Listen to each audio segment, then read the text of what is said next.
നമ്മുടെ രാജ്യം ഒരു യുദ്ധ സാഹചര്യത്തിൽ ചെന്നപ്പെട്ടാൽ ആ രാജ്യത്തിന് വേണ്ടി പോരാടി മരിക്കാൻ നിങ്ങൾ തയ്യാറാവുമോ? ഈ ചോദ്യം വിവിധ രാജ്യക്കാരോട് ചോദിച്ചപ്പോൾ അവർ പറഞ്ഞ മറുപടി എന്താണ്? അങ്ങനെ വിവിധ രാജ്യങ്ങളിലെ ആളുകളോട് ചോദിച്ചപ്പോൾ അവർ പറഞ്ഞ ഉത്തരങ്ങളാണ് 2015 നടത്തിയ win Gallup international global survey പുറത്തുവിട്ടത്. ഇതിൽ 30 രാജ്യങ്ങളാണ് പെട്ടിട്ടുള്ളത്. നമുക്ക് വിശദമായി നോക്കാം. ഏവർക്കും വീഡിയോയിലേക്ക് സ്വാഗതം.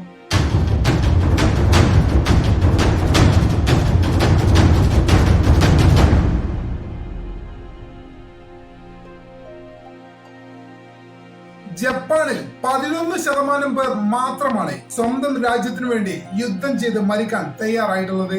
നെതർലാൻഡിൽ 15%, ജർമ്മനിയിൽ 18%, Italy 20%, Spain 21%, check republic 23%, UK 27%, France 29%, Australia 29%, Canada 30%, Denmark 37%, Argentina 43%, America 44%, Poland 47%, Brazil 48%, Nigeria 50%, Sweden 55%, Mexico 56%, Russia 59%, Ukraine 62%, Indonesia 70%, China 71%, തുർക്കി 73%, ഫിൻലൻഡ് 74%, ഇന്ത്യ 75% ആളുകൾ ഇന്ത്യയിൽ ഒരു യുദ്ധ സാഹചര്യത്തിൽ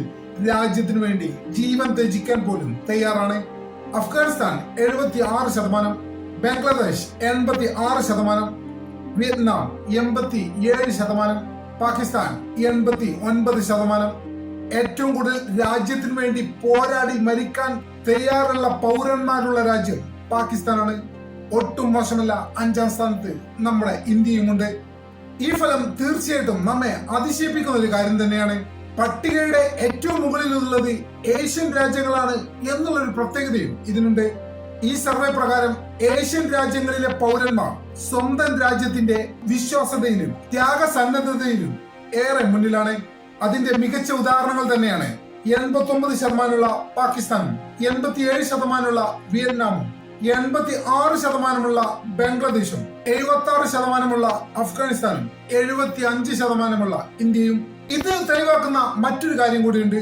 സാമ്പത്തിക സ്ഥിതിയിലോ വികസന കാര്യങ്ങളിലോ മാത്രമല്ല ദേശസ്നേഹം എന്ന കാര്യം ഇരിക്കുന്നത്. ചരിത്ര അനുഭവങ്ങൾ, ദേശീയ ഐഡന്റിറ്റി എന്നിവയും ഇക്കാര്യത്തിൽ വലിയ പങ്ക് വഹിക്കുന്നുണ്ട്. അതേസമയം വികസിത രാജ്യങ്ങൾ എന്ന് നാം കരുതിപ്പോരുന്ന യൂറോപ്യൻ സമൂഹത്തിൽ ഈ ശതമാനക്കണക്ക് വളരെ കുറവാണ്. Sweden 55%, France 29%, UK 27%, Spain 21%, Germany 18%, Netherland 15%, Japan 11%. എന്നാൽ അമേരിക്കയിലും കാനഡയിലും സ്ഥിതി ഒട്ടും മോശമല്ല. സ്വന്തം രാജ്യത്തിനു വേണ്ടി വീരമൃത്യു വരിക്കാൻ ലോക പോലീസായ അമേരിക്കൻ രാജ്യത്ത് തയ്യാറാവുന്നത് കേവലം 44% ആളുകൾ മാത്രമാണ്. കാനഡയിലേക്ക് പോകുമ്പോൾ അത് കേവലം 30% മാത്രമാണ്. ഓസ്ട്രേലിയയിലാണെങ്കിൽ കേവലം 29% മാത്രം. ഇതിന്റെ കാരണമായി വിദഗ്ധർ പറയുന്നത് പൊതുവെ സമാധാനപരമായ അന്തരീക്ഷം, വ്യക്തി സ്വാതന്ത്ര്യത്തിനുള്ള കൂടുതൽ പ്രാധാന്യം, സർക്കാർ സംവിധാനങ്ങളോടുള്ള അകൽച്ച, ഇവയെല്ലാം ചേർന്ന കാരണമാണ് പാശ്ചാത്യ നാടുകളിൽ തന്റെ രാജ്യത്തെ യുദ്ധം വരുമ്പോൾ ജീവൻ ത്യജിക്കണം എന്നുള്ള ഒരു മനോഭാവം കുറയുന്നത്. അതേസമയം യുദ്ധാനുഭവങ്ങളും രാഷ്ട്രീയ അസ്ഥിരതയും അനുഭവിച്ച രാജ്യങ്ങളിൽ ദേശരക്ഷ എന്നത് കേവലം വ്യക്തിപരമായ തെരഞ്ഞെടുപ്പായി മാത്രം ഒതുങ്ങി നിൽക്കുന്നു. എന്തായാലും സന്തോഷമുള്ളൊരു കാര്യം, 75% എന്നുള്ള കണക്കോടെ ഇന്ത്യ ഈ പട്ടികയിൽ ഏറെ മുന്നിലാണ് എന്നുള്ളത് വ്യക്തിപരമായിട്ട് ഏറെ സന്തോഷിപ്പിക്കുന്ന ഒരു കാര്യമാണ്. വ്യത്യസ്തമായ മതങ്ങളും ഭാഷകളും സംസ്കാരങ്ങളും ഉള്ള ഒരു രാജ്യമാണെങ്കിലും രാജ്യത്തിന്റെ സുരക്ഷ എന്നുള്ള വിഷയത്തിൽ വലിയൊരു ഐക്യം ഇന്ത്യയിൽ നിലനിൽക്കുന്നതായാണ് ഈ കണക്കുകൾ സൂചിപ്പിക്കുന്നത്. അത് ഏറെ സന്തോഷമുണ്ടാക്കുന്ന ഒരു കാര്യമാണ്. അതേസമയം ഈ സർവേ നമ്മളോട് തന്നെ ചോദിക്കുന്ന ചില ചോദ്യങ്ങളുണ്ട്.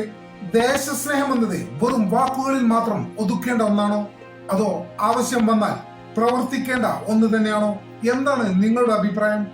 ഇന്ത്യ ഒരു യുദ്ധ സാഹചര്യത്തിൽപ്പെട്ടാൽ നിങ്ങൾ ഇന്ത്യക്ക് വേണ്ടി ജീവൻ ത്യജിക്കാൻ തയ്യാറാണോ? നിങ്ങളുടെ അഭിപ്രായങ്ങൾ കമന്റ് ചെയ്യുക. മറ്റൊരു വീഡിയോയുമായി ഒട്ടും വൈകാതെ തന്നെ കാണാമെന്ന പ്രതീക്ഷയോടെ തൽക്കാലത്തേക്ക് വിട പറയുന്നു. നന്ദി.